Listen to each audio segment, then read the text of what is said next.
Hello, নমস্কার। আমি আমার নতুন ইউটিউবে সবাইকে অনেক অনেক ধন্যবাদ জানাই। আমি নতুন ইউটিউব চ্যানেল করেছি। প্লিজ প্লিজ প্রত্যেকে আমাকে একটু সাপোর্ট করবেন।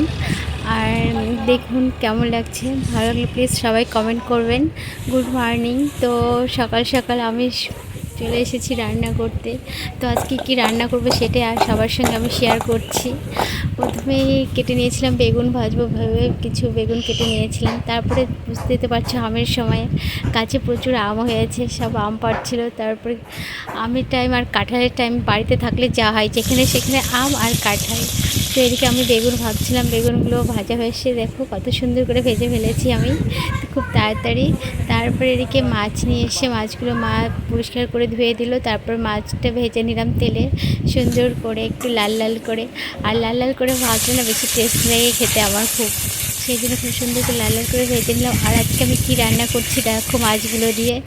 আর সবাই হয়তো চেনো কচু, এটাকে অনেকে কচু বলে, মানে যেটা মাঠে চাষ হয়, কচু আর আলু দিয়ে তরকারি করছি।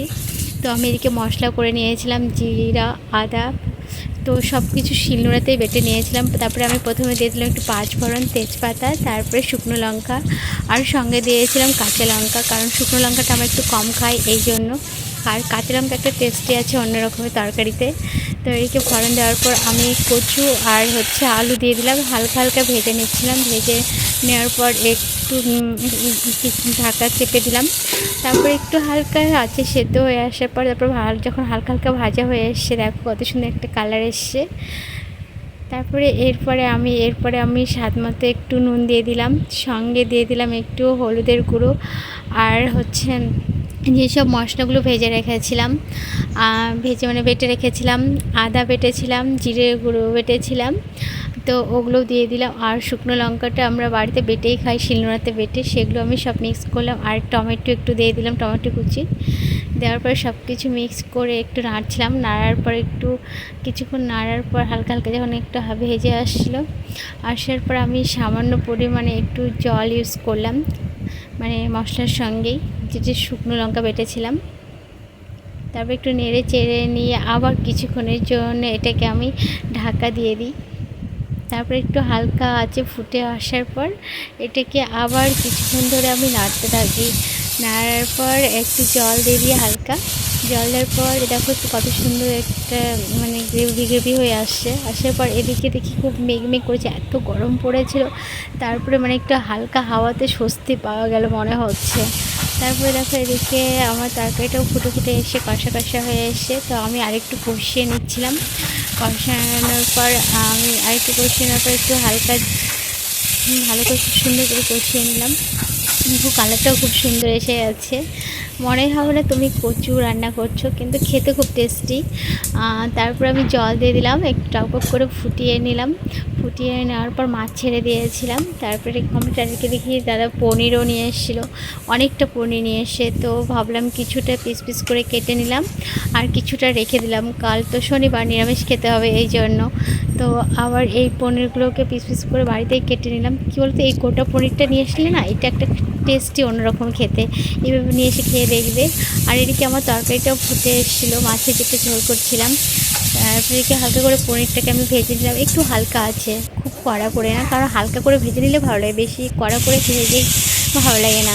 তারপরে এদিকে আমি পনিরটা করবো পটল আর আলু দিয়ে, তো কেটে দিয়েছিল মা খুব সুন্দর করে। তারপরে এদিকে হালকা করে ভেজে নিলাম। ভেজে নেওয়ার পর পনিরটাকে পেঁয়াজ একটু ফোড়ন দিয়ে, শুকনো লঙ্কা, কাঁচা লঙ্কা, রসুন ফোড়ন দিয়ে, পেঁয়াজ, তারপরে একটু আদা জিরা পেস্ট বেটে দিয়েছিলাম, দিয়ে একটু কষা কষা করে নিয়ে তারপরে আমি যেটা ভেজে রেখেছিলাম পটল আর আলু, তো এর সঙ্গে সব এই মশলাটাকে হালকা ভেজে নেওয়ার পর যেটা পটল আলু ভেজে রেখেছিলাম ওগুলো এর মধ্যে দিয়ে দিলাম।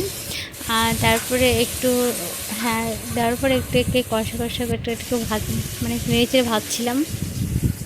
ভাজার পর এদিকে দেখেছো এই জিনিসটা খুব স্পেশাল, কেউ খেয়েছে কিনা আমি জানি না। এখন তো বাড়িতে কাঁঠাল, বুঝতেই পেরেছো।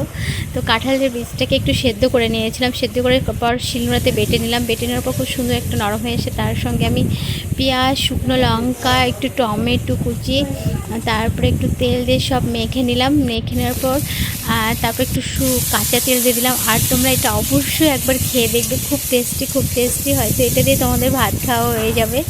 তো খেয়ে দেখো প্লিজ। আর এর মধ্যে একটু রসুন দিলে আরও টেস্টি হতো। তো ওটা আমি এদিকে রেডি করে নিলাম, কারণ শুকনো লঙ্কা ভেজে রেখেছি, কারণ আগে না মেখে রাখলে লঙ্কাটা নরম হয়ে যায়, তখন আর মাখতে পারবো না। এই জন্য মেখে নিয়েছিলাম। আর এদিকে আমার পটলের তরকারিটাও মানে পনির হয়ে এসেছিলো, কষিয়ে নিলাম। পনিরটাও দিয়ে দিয়েছিলাম মিক্স করে। এবার হালকা সব কষিয়ে নিচ্ছিলাম। আর একবার কষানোর পর দেখো কত সুন্দর একটা কালার চলে এসছে। কষিয়ে নেওয়ার পর আবার একটু হালকা জল দিয়ে দিলাম, তারপরে একটু ফুটতে শুরু করে। ফোটার পর দেখো কত সুন্দর এটা রেডি হয়ে গেছে। নামিয়ে নিলাম। এদিকে মাছের তরকারিটাও রেডি হয়ে গেছে। তারপরে চলো, এদিকে এত সুন্দর হাওয়া উঠে গেছে, আমি একটু বাইরে বেরিয়ে গেলাম তোমাদেরকে দেখানোর জন্য। মেঘ করেছে, কিন্তু ভাবলাম বৃষ্টি আসবে, কিন্তু বৃষ্টি আর এলো না। তো দেখো কত সুন্দর গ্রামীণ দৃশ্য, তোমাদের হয়তো সবারই খুব ভালো লাগে এরকম দৃশ্য দেখতে। তো তোমাদের সঙ্গে আমি শেয়ার করলাম। আর প্লিজ কমেন্ট করো কেমন লাগছে দেখতে। আর এই ফুলগুলোতে তোমরা সবাই হয়তো চেনো, ফুলগুলো খুব সুন্দর।